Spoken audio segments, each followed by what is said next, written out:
Today, I would like to share something from reading the verse Amos 6:1 onwards. और आमोस का पुस्तक उसका छठा अध्याय के पहले वचन से लेकर कुछ चीजें मैं उनमें से साझा करना चाहता हूँ। So, Amos was not at all a prophet, but he was a shepherd. अब आमोस जो था वो कोई भविष्यद्वक्ता नहीं था, बल्कि वो एक चरवाहा था। But the Lord called him to go and prophesy to the Israelites. पर परमेश्वर ने उसे बुलाया कि वो जाकर इसराइलियों के सामने भविष्यवाणी करे। He obeyed the Lord and he proclaimed so many oaths to lot of cities. और उसने प्रभु की बात मानकर, उसकी आज्ञा मानकर कई अलग अलग शहरों के खिलाफ हाय करके उसने कहा। Israelites in those days were enjoying peace and prosperity. उन दिनों इसराइल के लोग शांति और बहुत ही संपन्नता और आनंद का अनुभव कर रहे थे। They were quite complacent and were oppressing the poor. और वो बहुत ज्यादा मानो संतुष्ट हो गए थे उनकी अवस्था से, और वो गरीबों को पीड़ा देने लगे थे। So they were worshipping idols and they were oppressing the poor also. और वे मूर्ति पूजा भी करते थे और गरीबों को भी वो सताते थे। So the Lord sent him to prophesy against the Israelites. और इसलिए आमोस को प्रभु ने भेजा कि इसराइलियों के खिलाफ वो नबूवत करे। So Amos, a fiery and fearless prophet, he proclaimed many oaths to many cities. और ये आमोस जो था वो निडर होकर और बहुत ही ज्वलंत तौर से कई शहरों के खिलाफ हाय करके उसने भविष्यवाणी की। So here we read in chapter 6, verse 1, woe to those who are at ease in Zion. और यहाँ हम आमोस 6:1 में पढ़ते हैं, हाय उन पर जो सियोन में सुख से रहते हैं, And to those who feel secure in the mountain of Samaria. और उन पर जो सामरिया के पर्वत पर निश्चिंत रहते हैं। When we are surrounded by mountains and we feel that we are secured, जब हम पहाड़ों से घिरे हुए होते हैं, जब हमें लगता है कि हम सुरक्षित हैं, there are other areas also, riches, honor, and successes. All these things give us a false sense of security. और ऐसी दूसरी भी चीजें हैं, शायद हमारा धन होगा, पैसा होगा, हमारा आदर होगा, इज्जत होगी, और ये सारी चीजें हमें झूठा एहसास देते हैं कि हम सुरक्षित हैं। So Amos leveled his attack at those living in complacency and luxury in both Israel and Judah. और आमोस ने अपना जो ये आरोप है वो उन पर लगाया जो बहुत ही आत्मसंतुष्ट होकर यहूदा और इस्राएल में जी रहे थे। In our days also, great wealth and comfortable lifestyle make us to think that we are secure. हमारे दिनों में भी जब बहुत ज्यादा हमारे पास धन हो जाता है, बहुत आरामदायक हमारा जीवन हो जाता है, हम भी अपने आप को बड़ा आत्मसंतुष्ट महसूस करने लगते हैं। So God wants us to care for others as He cares for us. परमेश्वर चाहता है कि हम दूसरों की वैसे ही परवाह करें जैसे वो खुद हमारी परवाह करता है। In Philippians chapter 2, we read that Jesus has the attitude not to please Himself but to live for others. और फिलिपियों की पत्री उसके दूसरे अध्याय में हम देखते हैं कि यीशु मसीह का स्वभाव या रवैया यह था कि वो अपने आप को प्रसन्न या संतुष्ट न करते हुए दूसरों की सेवा करे। In God's kingdom, there is no place for selfishness or indifference. परमेश्वर के राज्य में स्वार्थ के लिए या सामने के व्यक्ति के बारे में सोचना ही नहीं, या उसके बारे में बिल्कुल भी नहीं सोचना, इसके लिए कोई जगह नहीं है। So, by using our physical wealth and also our spiritual wealth, we have to care for others and try to help others. That will be a guard against pride and complacency in our life. और शारीरिक तौर पर जो हमारा धन है या आत्मिक तौर पर जो हमारा धन है, उसका इस्तेमाल करके हमें दूसरों की परवाह करनी है, दूसरों की सेवा करनी है। यही हमारे जीवन में घमंड और आत्मसंतुष्ट होने से हमें हमारा बचाव या सुरक्षा कर सकता है। We read a similar warning in Zephaniah chapter 1, verse 12 also. एक ऐसा ही चेतावनी हम जकरिया उसके 12वें अध्याय के पहले वचन में भी पढ़ते हैं। Zephaniah chapter 1, verse 12, it will come about at that time that I will search Jerusalem with lamps, and I will punish the men who are stagnant in spirit, who say in their hearts, the Lord will not do good or evil. माफ कीजिएगा, सपन्या की पुस्तक, सपन्या नबी की पुस्तक, पहला अध्याय 12वां वचन। उस समय मैं दीपक लिए हुए यरूशलेम में ढूंढ ढांड करूंगा, और जो लोग दाख मधु के तलछट तथा मैल के समान बैठे हुए मन में कहते हैं कि यहोवा न तो भला करेगा और न बुरा, उनको मैं दंड दूंगा। Dear brothers, here is a good word that we have to judge ourselves. मेरे प्रिय भाइयों, यहाँ एक बहुत अच्छा वचन है जिससे हमें अपने आप का न्याय करना है। Many a times when we are spiritually gaining lot of knowledge, we think that we are secured and we are in a comfortable position. कई बार जब आत्मिक तौर पर हम बहुत ज्यादा ज्ञान बटोर लेते हैं, तो हमें लगता है कि हम आत्मिक तौर पर बहुत ही सुरक्षित और एक आरामदायक मानो अवस्था या स्थिति में आ चुके हैं। When there are people who are very needy, who are, that means I am speaking about their spiritual condition. जब लोग बहुत ही गरीब और जरूरतमंद है, और यहाँ मैं बात लोगों की आत्मिक अवस्था के विषय में कर रहा हूं, We don't have any concern for those people और उन लोगों के लिए जब हमारे मन में कोई भी परवाह नहीं होती, तो because we are in a comfortable position. क्योंकि हम खुद बड़े आरामदायक अवस्था में हैं। Amos is warning about a spiritual famine.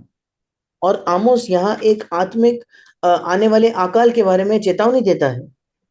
In chapter 8, 8वें अध्याय में verse 11 उसका 11वां वचन, and 12.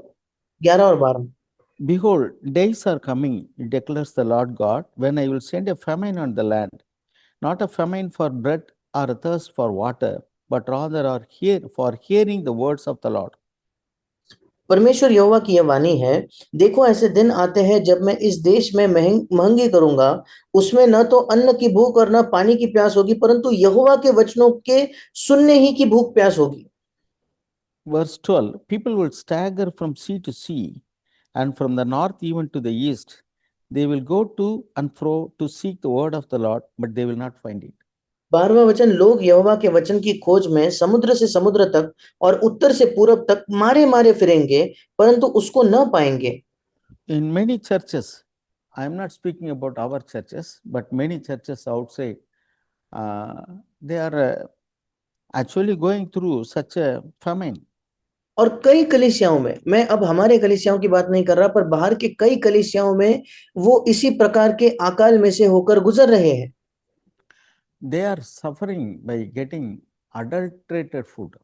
और उनको पीड़ा इस वजह से हो रही है क्योंकि उनको प्रदूषित मानो भोजन वहां मिल रहा है, जिसमें मिलावट है, ऐसा भोजन उन्हें मिल रहा है। But we are given very healthy food, spiritual food. पर हमें तो बड़ा ही स्वस्थ भोजन, बड़ा ही स्वस्थ आत्मिक भोजन मिलता है।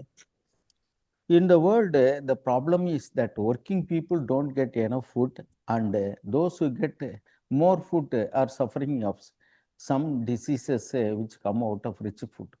और संसार में समस्या ये होती है कि जो लोग अधिक काम करते हैं उनके पास पर्याप्त मात्रा में भोजन नहीं होता, और जिनके पास भोजन की भरपूरी है उनको ऐसी बीमारियां होती हैं क्योंकि वे भरपूर मात्रा में भोजन खाते हैं या जिस तरीके का भोजन खाते हैं उसकी वजह से।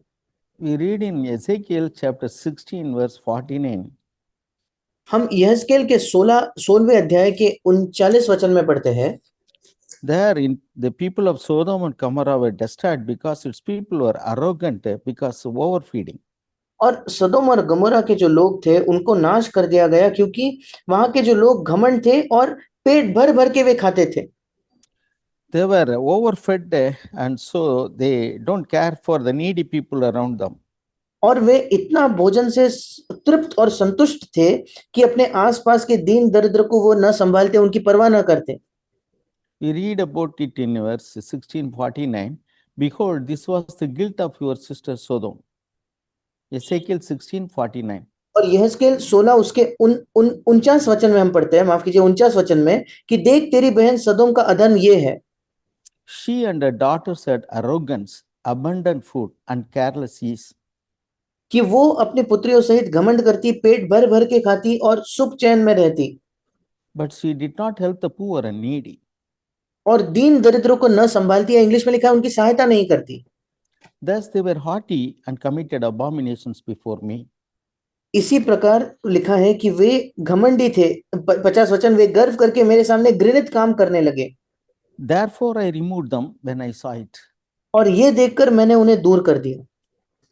Many revelations are given to godly people like Brother Zach and many godly elders, and they are sharing the word, and we are getting it as a instant food.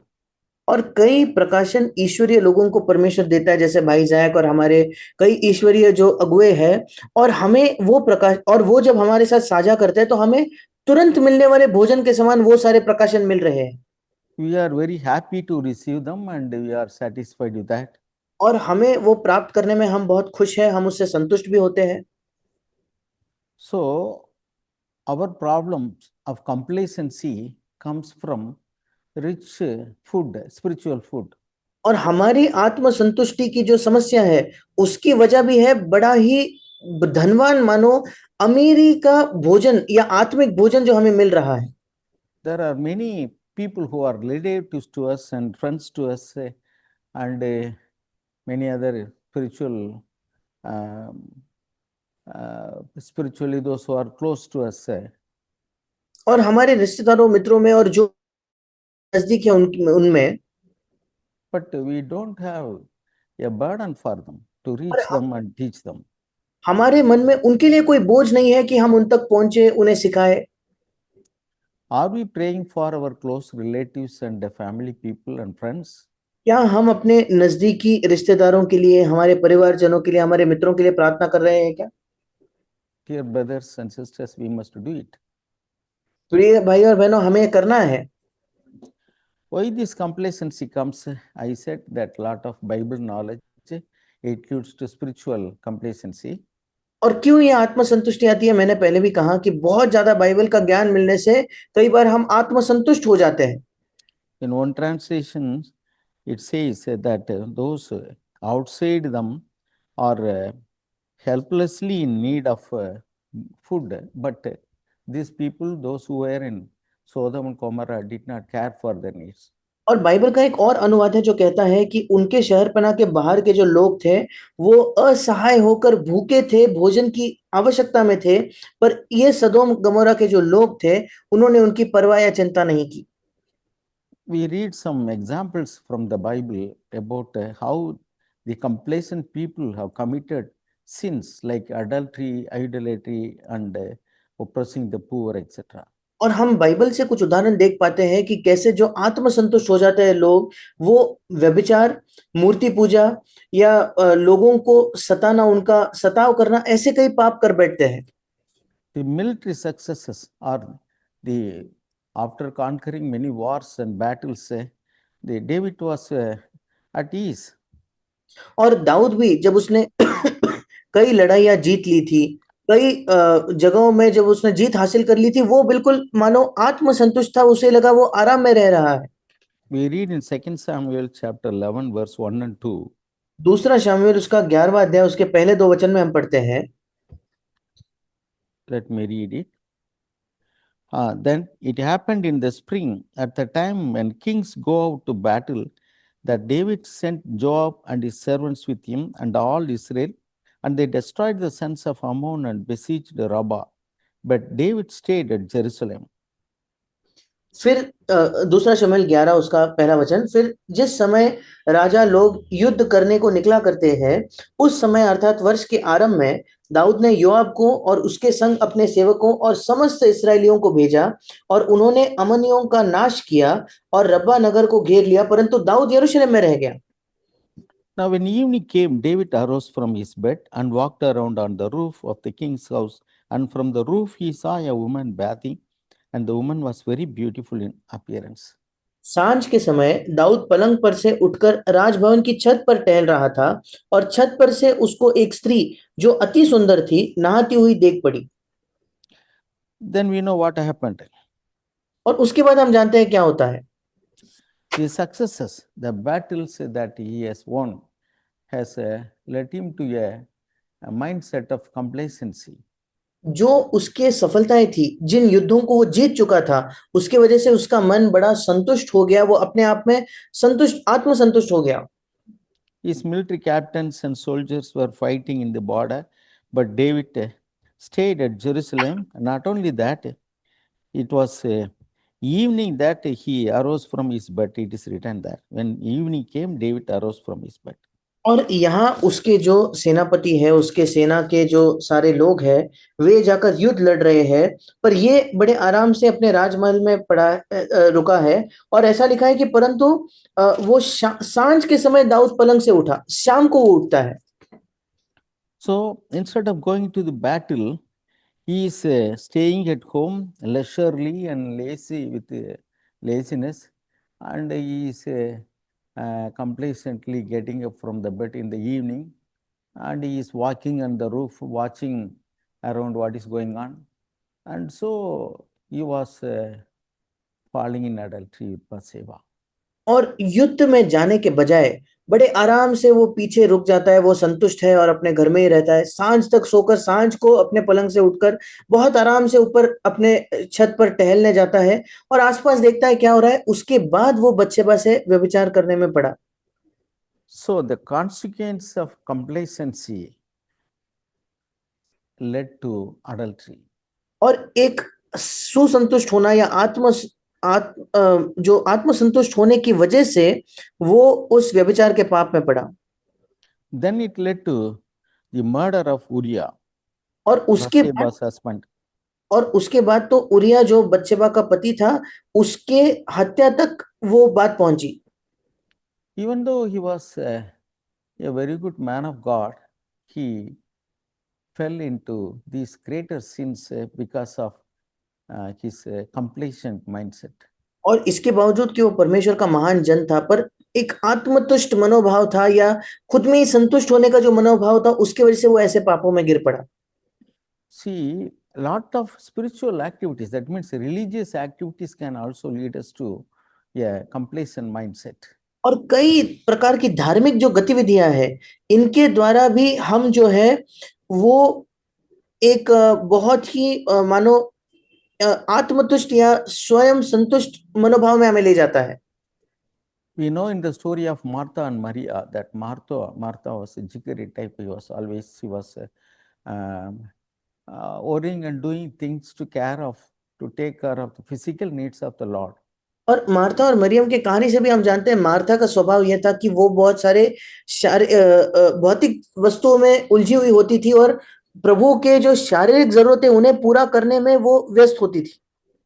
But the Lord were appreciating what Mary did. पर प्रभु ने मरियम ने जो किया उसकी सराहना की।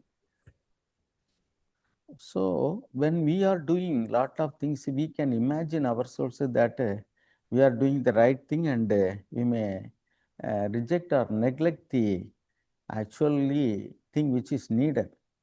और जब हम भी कई चीजें करते हैं, हमें लगता होगा कि हम सही चीज कर रहे हैं, पर जो एक चीज हमें करने की आवश्यकता है उसमें हम चूक रहे होंगे। There are brothers and sisters who are involved in many ministries, even physical work in the church.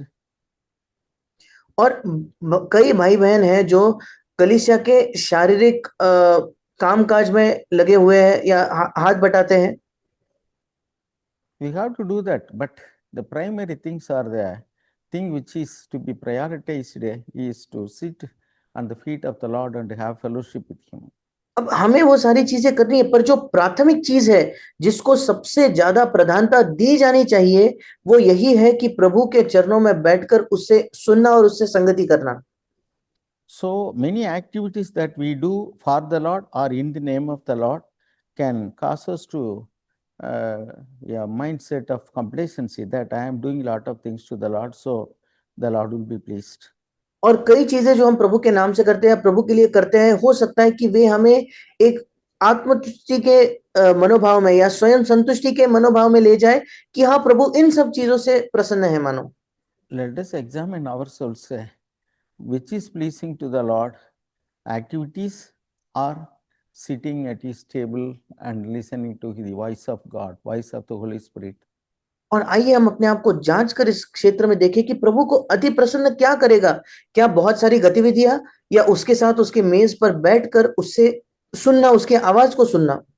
We need to do all these things to evangelize people and preaching, teaching, taking care of their needs. Everything we have to do, but we have to put it in order.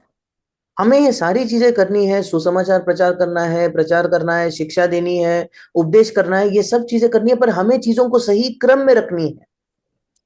So sometimes the lot of activities that we do may cause us to think that we are on the right path, which is not correct. और कई बार जब हम बहुत गतिविधियां करते हैं, हो सकता है कि उसके वजह से हम सोचने लगे कि हम सही मार्ग पर है, जो सही नहीं है। So in this way, we may become very spiritually complacent. इस तरीके से हम आत्मिक तौर पर बहुत ज्यादा आत्मतुष्ट या सुसंतुष्ट हो सकते हैं। In Luke chapter 12, we read about a rich man. लूका उसके 12वें अध्याय में हम एक अमीर व्यक्ति के बारे में पढ़ते हैं। We know that when people are getting promotion or earning more, and or if they are farmers or business people, they get some profit unexpectedly. We are all planning to save them and put it in a bank or some which is investments which we can get double or triple profits. और जब भी हम पैसा कमाते हैं या जो लोग होते हैं जो कोई व्यापार करके पैसा कमा रहे हैं, हम सब की अपेक्षा ये होती है कि वो पैसे की बचत करके या तो उसको बैंक में डाला जाए या किसी ऐसे चीज में निवेश किया जाए जहां हमें दुगना तिगना उससे मुनाफा हो सके। So here also we read about a rich man in chapter 12 verse 17. और यहाँ भी हम एक धनवान व्यक्ति के बारे में पढ़ते हैं, लूका 12 उसके 17 वचन में। Here we read, he told them a parable saying, the land of a rich man was very productive. और 16वां वचन, उसने उनसे एक दृष्टांत कहा, किसी धनवान की भूमि में बड़ी उपज हुई। He said in verse 18, this is what I will do. I will tear down my barns and build larger ones, and there I will store all my grain and my goods. और 18 वचन में वो कहता है, उसने कहा, मैं ये करूंगा, मैं बखारियां तोड़कर उनसे बड़ी बनाऊंगा और वहां अपना सब अन्न और संपत्ति रखूंगा। He did not care for the poor and needy people. When he get more produces, then he thought that he can invest it in a better way, and he felt a false sense of security in riches. और गरीब और जो जरूरतमंद लोग हैं उनके बारे में उसने नहीं सोचा। जब उसके ज्यादा मिला तो उसने यही सोचा कि मैं ज्यादा निवेश करूंगा और अपने धन में ही वो सुसंतुष्ट हो गया। He says, I will say to my soul, soul, you have many goods laid up for many years to come. Take your ease, eat, drink, and be merry. 19 वचन, और अपने प्राण से कहूंगा कि प्राण, तेरे पास बहुत वर्षों के लिए बहुत संपत्ति रखी है, चैन कर, खा पी, सुख से रह। So this wealth and riches has lulled him to a sleep mode. और उसके पैसे ने, उसके धन ने उसे मानो सुला दिया हो, एक सोने की अवस्था में ले गए हैं। So he wanted to be at ease. और वो बहुत ही आराम से रहना चाहता था। He was not worrying about his soul. उसे अपने प्राण की कोई परवाह न थी। The Lord says, this very night your soul is required of you, and now who will want what you have prepared? और प्रभु ने कहा, परमेश्वर ने कहा 20 वचन, हे मूर्ख, इसी रात तेरा प्राण तुझसे ले लिया जाएगा, तब जो कुछ तूने इकट्ठा किया है वो किसका होगा? In verse 21, the Lord comments, so is the man who stores up treasure for himself and is not rich toward God. और 21 वचन में परमेश्वर कहता है, ऐसा ही वो मनुष्य भी है जो अपने लिए धन बटोरता है परंतु परमेश्वर की दृष्टि में धनी नहीं। In this context, the Lord has warned the Israelites in the Old Testament. और इसी पृष्ठभूमि में, इसी संदर्भ में, पुराने नियम में इस्राएलियों को परमेश्वर ने यह चेतावनी दी। In Deuteronomy chapter 8, व्यवस्था विवरण उसका 8वां अध्याय, verse 10 onwards, 10 वचन से आगे, when you have eaten and are satisfied, you shall bless the Lord your God for the good land which he has given you. और तू पेट भर खाएगा और उस उत्तम देश के कारण जो तेरा परमेश्वर यहोवा तुझे देगा उसे धन्य मानेगा। Beware that you do not forget the Lord your God by not keeping his commandments and his ordinances and his statutes which I am commanding you today. 11वां वचन, इसलिए सावधान रहना कहीं ऐसा ना हो कि अपने परमेश्वर यहोवा को भूलकर उसकी जो जो आज्ञा नियम और विधि मैं आज तुझे सुनाता हूं उसको उनका मानना छोड़ दे। Then he wants in verse 14, then your heart will become proud and you will forget the Lord your God who brought you out from the land of Egypt out of the house of slavery. और 14 वचन, तब तेरे मन में अहंकार समा जाए और तू अपने परमेश्वर यहोवा को भूल जाए जो तुझको दासत्व के घर अर्थात मिस्र देश से निकाल लाया है। So, dear brothers and sisters, when we are earning more and we are in a comfortable position uh, and we have more riches and wealth, we have enough saving in the bank account, we become very complacent and we don't think of our soul and spirit. और मेरे प्रिय भाई और बहनों, जब हम अमीर हो जाते हैं, जब पर्याप्त मात्रा में पैसा हमने इकट्ठा कर लिया है, जब हम बड़े उसमें अपने बचत में हमने बैंक में बहुत पैसा जमा कर लिया है, तब हम बहुत ही आत्मतुष्ट हो जाते हैं और अपने प्राण के बारे में या अपनी आत्मा के बारे में हमें ज्यादा परवाह नहीं होती। Let us read Proverbs chapter 1 verse 32. हम पढ़ेंगे नीति वचन उसका पहला अध्याय और उसका 32 वचन।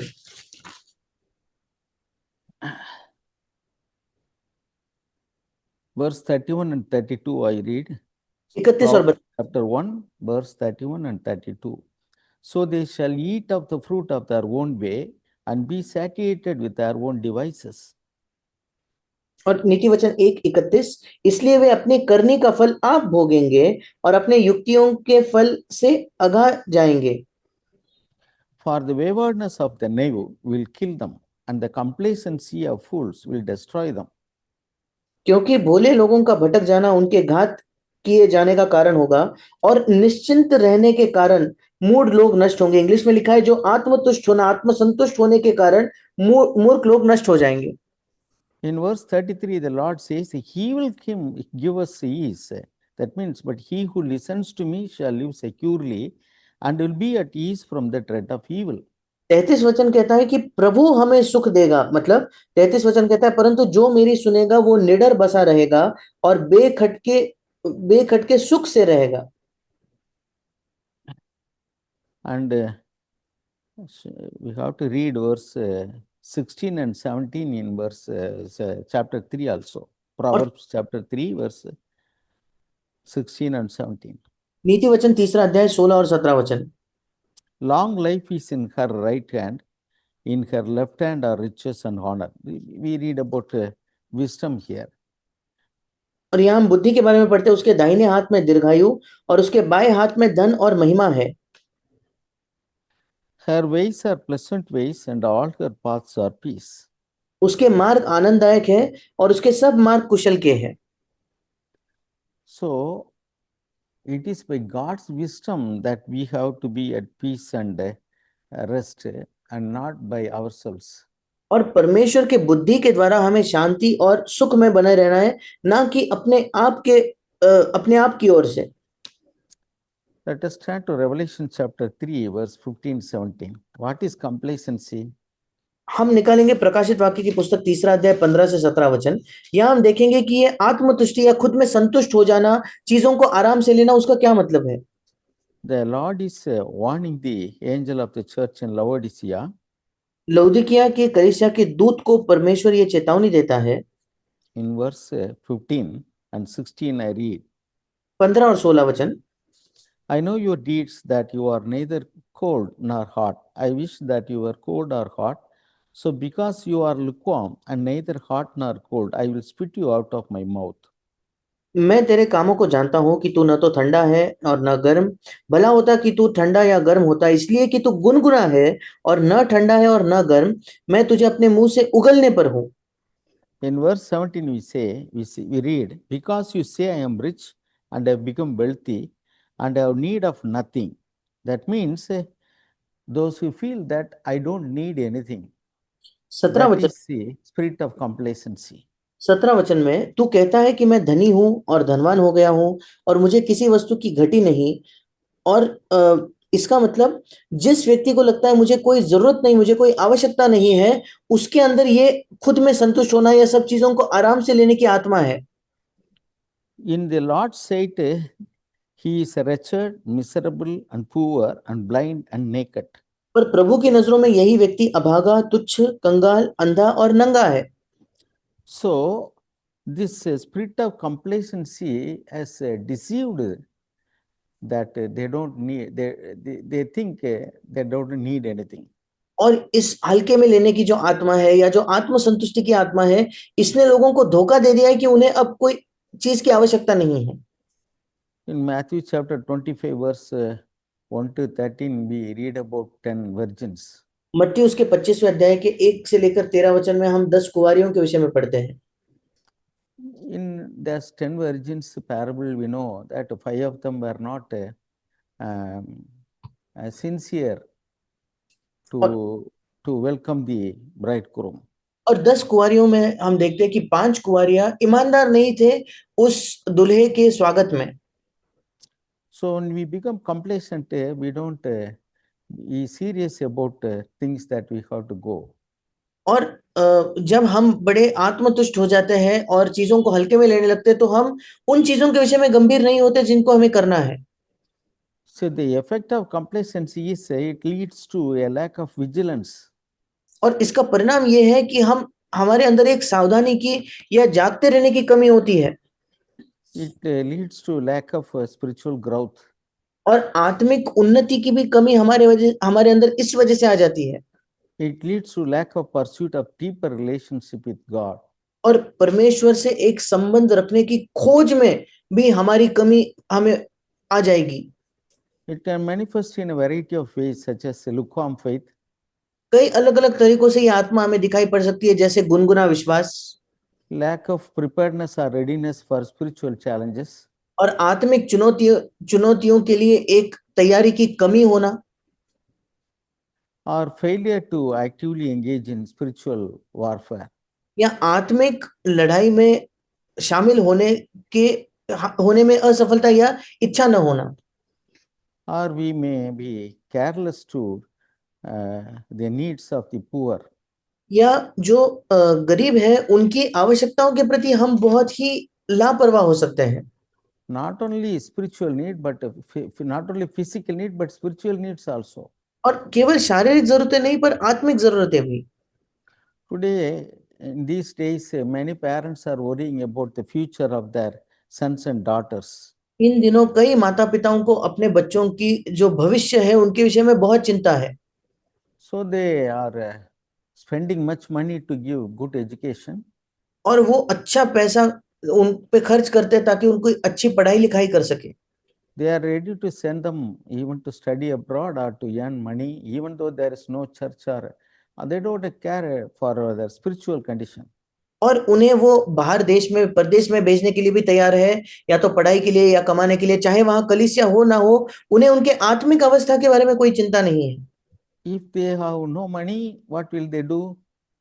अगर उनके पास कोई पैसा नहीं होगा तो वो क्या करेंगे? They will pray to the Lord for their children's education, and they will go according to what they have. और प्रभु के पास वे प्रार्थना करेंगे अपने बच्चों के पढ़ाई के लिए, और उनके पास जो है उसी में वो कुछ करेंगे। Since they have enough money, they don't consider what will happen to them spiritually, or how it will affect their spiritual life, and they are minding the future of their the worldly life only. अब क्योंकि उनके पास बहुत पैसा है, वो प्रभु से मांग नहीं रहे, या उन्हें अपने बच्चों के आत्मिक अवस्था की कोई परवाह नहीं है, केवल भौतिक रूप में अपने बच्चों का आगे क्या होगा वही चिंता उन्हें सताती है। They are taking a very lenient view about their Christian life. उनके मसीही जीवन को बहुत ही हल्के में, एक हल्का सा रवैया उसके प्रति वे अपना रहे हैं। So when we are blessed by the Lord to have more comfort, honor, money, successes, or whatever we need in this world, we become very complacent. जब प्रभु की वजह से शायद हमें इस संसार में बहुत सारा आराम, पैसा, आदर और औदा मिल चुका है, हम उसके बाद बहुत ही लापरवाह या वो आत्मतुष्टि के एक मनोभाव में चले जाते हैं। David has written so many psalms, very excellent psalms when he was very young age. और दाऊद ने बहुत ही उत्कृष्ट ऐसे भजन लिखे जब वो बहुत ही जवान था। But when he had succeeded in many battles after becoming a king, then even though he was getting aged, he has fallen into adultery and पर committed murder also. पर राजा बनने के बाद, कई युद्धों को जीतने के बाद, जब वो बड़ा तृप्त हो गया, संतुष्ट बन गया, तब वो व्यभिचार में भी गिरा और हत्या करने तक भी गिरा। So when we are succeeding in our worldly affairs and battles, and we are in dangerous condition और spiritually. और जब हम अपने सांसारिक चीजों में सफल हो जाते हैं, या युद्धों में, लड़ाइयों में, सांसारिक लड़ाइयों में सफल हो जाते हैं, तब आत्मिक तौर पर हमें बड़ा खतरा है। So more wealth and luxury also may cause a completion condition in our spiritual life. और अधिक धन और अधिक ऐशो आराम भी हमारे अंदर आत्मिक जीवन में एक आत्मतुष्टि की ओर, या बड़े हल्के से चीजों को लेने की ओर हमें ले जा सकता है। But there are good examples in the Old Testament as well as in the New Testament also who have won this battle. पर पुराने नियम में और नए नियम में ऐसे अच्छे उदाहरण हैं जिन्होंने इस लड़ाई को जीता है। Esther, in the book of Esther, was a very good example. Esther जो है वो एक बहुत अच्छी उदाहरण है एस्तेर के पुस्तक में। So Esther, when warned by Mordecai, was very serious about her role to protect her people, Jews. जब एस्तेर को मोर्देकाई द्वारा ये चेतावनी मिली कि वो अपने लोगों को, यहूदी लोगों को सुरक्षा करना है, उनकी सुरक्षा करनी है, तो उसने बड़े गंभीरता से उसे लिया।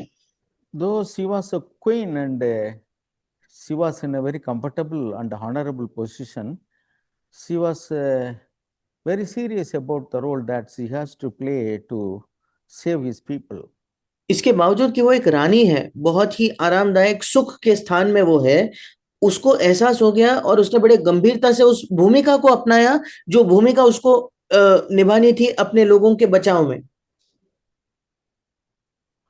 We read about Daniel. हम दानियल के विषय में पढ़ते हैं। So in the book of Daniel, we read about Daniel that he was not compromised even in the area of food. और दानियल के विषय में तो हम पढ़ते हैं कि उसने भोजन तक के क्षेत्र में कोई समझौता नहीं किया। Though he was in a comfortable position, he never compromised to keep up his position. इसके बावजूद कि वो बहुत ही आरामदायक परिस्थिति में था, अवस्था में था, उसने कभी समझौता नहीं किया उस स्थान से।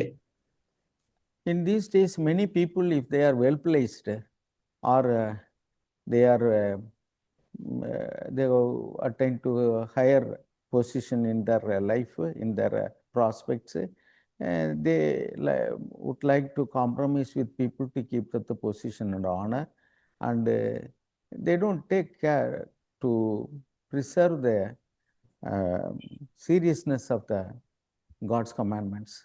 और इन दिनों जब लोग बहुत ही अच्छे ओहदे पर आ जाते हैं, बड़े स्थान पर चले जाते हैं, तो वो बहुत आसानी से आसपास के लोगों से समझौता करने लगते हैं उनके स्थान को बनाए रखने के लिए, इसके बजाय कि परमेश्वर की आज्ञाओं को गंभीरता से ले, जिनसे उन्हें कोई तकलीफ ना हो। Dear brothers and sisters, let us examine ourselves in which condition we are living in these days.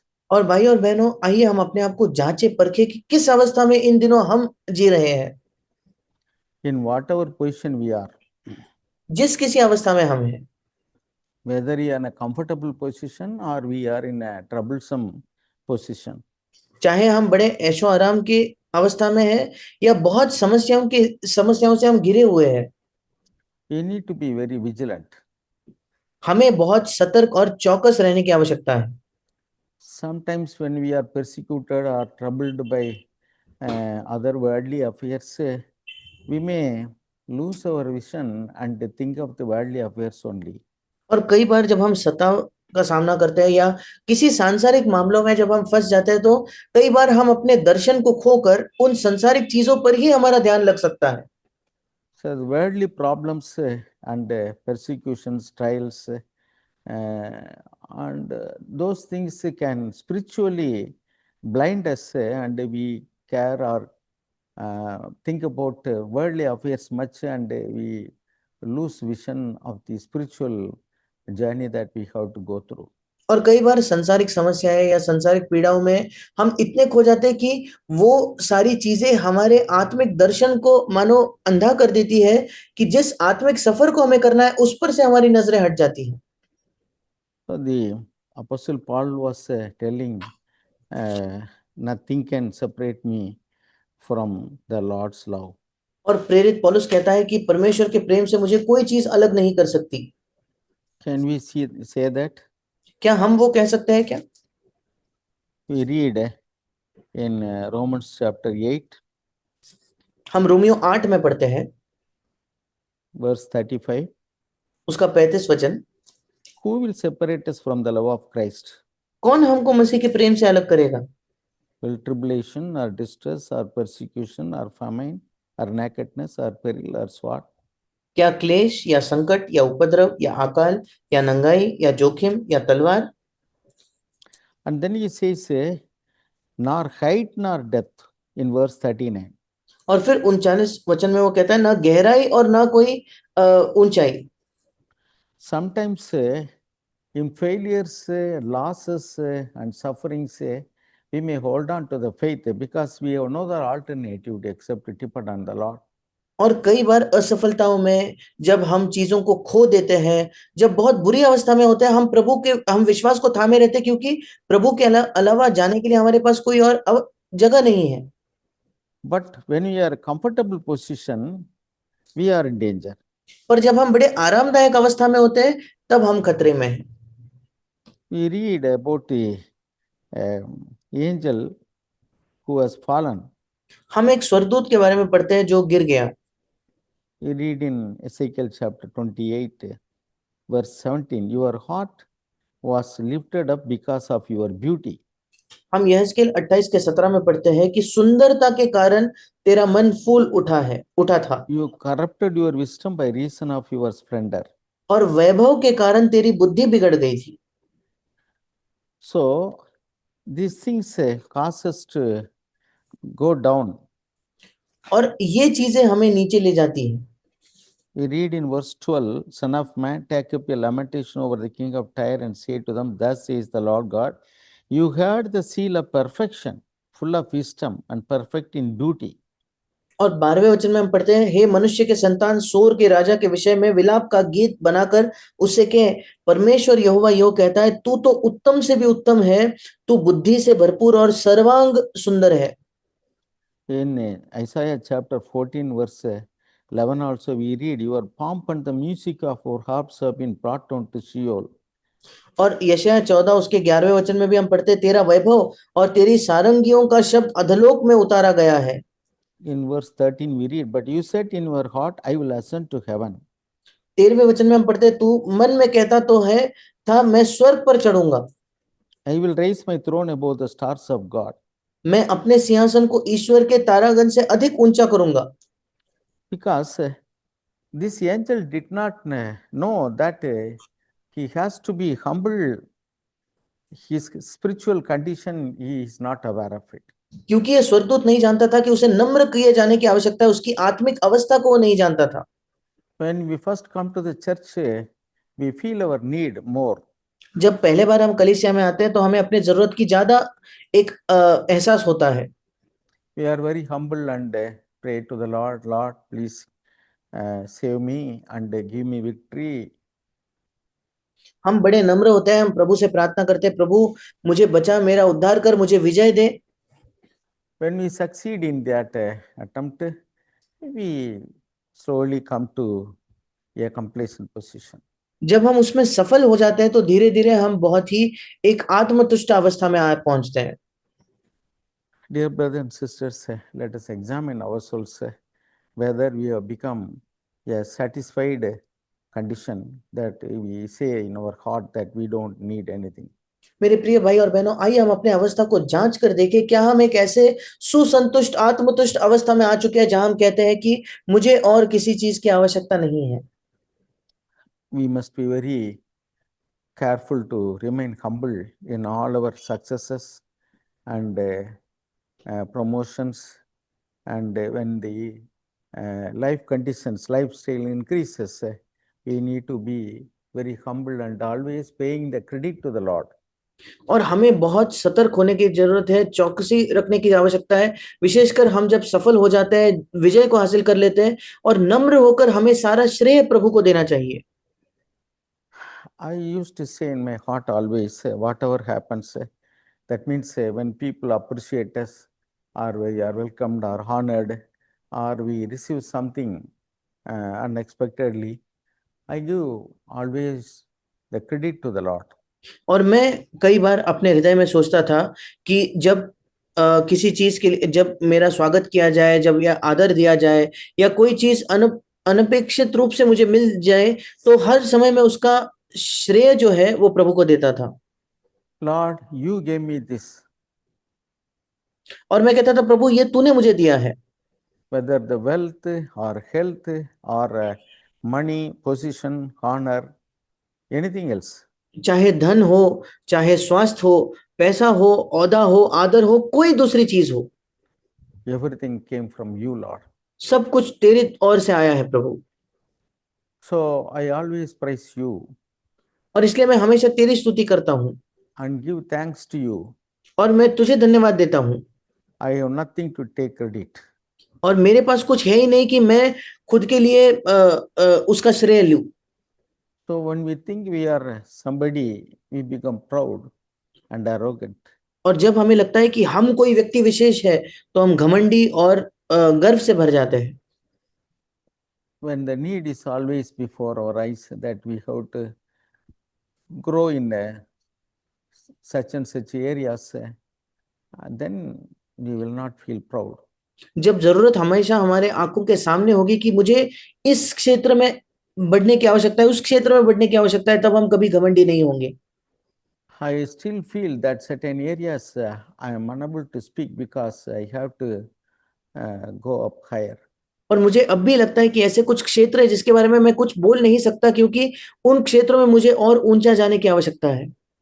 Even if we are, if we can say that we are victorious in certain areas, when we are complacent, then we can certainly we can fail.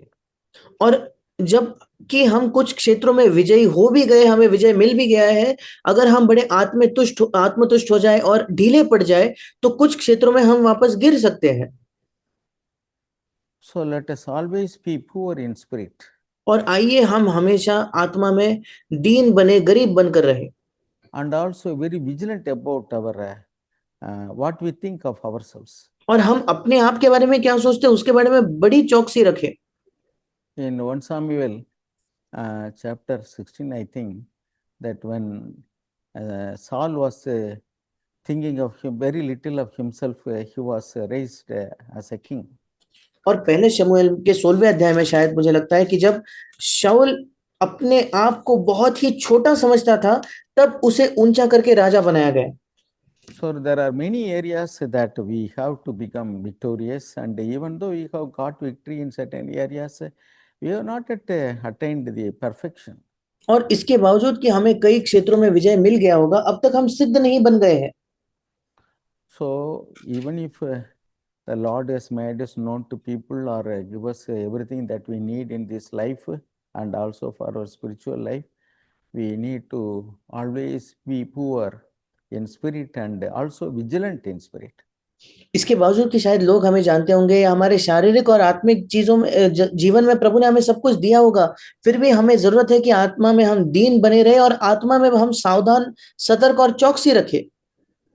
So we are warned in Zephaniah 1:12 and also Amos 6:1. I want to read it again and close it. और सफर 1:12 और आमोस 6:1 में हमें यही चेतावनी दी जाती है, और फिर एक बार मैं उसे पढ़कर अंत करना चाहता हूँ। So Zephaniah chapter 1 verse 12, it will come about at that time that I will search Jerusalem with lamps, and I will punish the men who are stagnant in spirit, who say in their hearts, the Lord will not do good or evil. That means stagnant in the heart means the next level will be going down.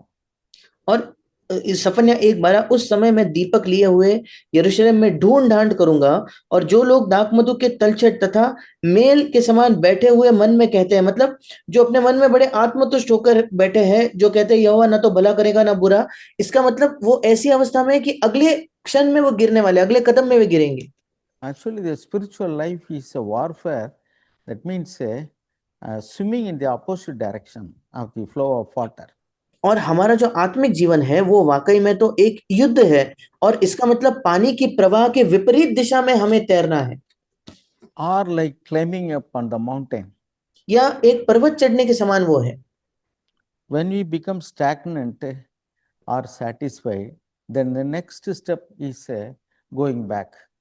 और जब हम बहुत ज्यादा संतुष्ट हो जाते हैं, या हम आलसी स्थिर महसूस करने लगते हैं, तब हम पीछे जाने लगते हैं।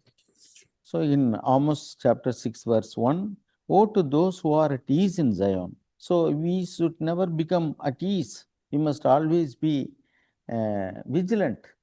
और आमोस 6 में लिखा है, हाय उन पर जो सियोन में सुख से रहते हैं, मतलब हमें कभी भी उस सुख में नहीं रहना है, हमें हमेशा चौकस रहना है, जागते रहना है। May the Lord bless us to see our real need. परमेश्वर हमें आशीषित करे कि हम अपने वास्तविक आवश्यकता को देख पाए। Thank you all brothers for this opportunity. और सारे भाइयों का धन्यवाद इस मौके के लिए। I am not perfect. I am trying to grow like you all. मैं सिद्ध नहीं हूं, मैं आप ही की तरह उन्नति करने की कोशिश कर रहा हूं। We are in danger of becoming complacent because we receive more spiritual, abundant spiritual food every day. और हमें खतरा है कि हम इस प्रकार से ढीले पड़ जाए, लापरवाह होकर आत्मतुष्ट हो जाए, क्योंकि हम बहुतायत से धनवान तौर पर आत्मिक चीजों को प्रतिदिन प्राप्त करते हैं। Increasing in spiritual knowledge is does not mean that we become victorious. आत्मिक ज्ञान में बढ़ना, इसका यह मतलब नहीं कि हम विजयी हो जाते हैं। So till all the words become flesh in us, we must remain humble and we must always be watchful what is still we lack. और जब तक सारे वचन हमारे अंदर देहधारी नहीं हो जाते, तब तक हमें बड़ा नम्र होना है, और हमें सतर्क रहना है, कि देखते रहना है कि अब भी हमारी क्या आवश्यकता रह गई है। May Lord help us. May the Lord help us. प्रभु हमारी सहायता करे।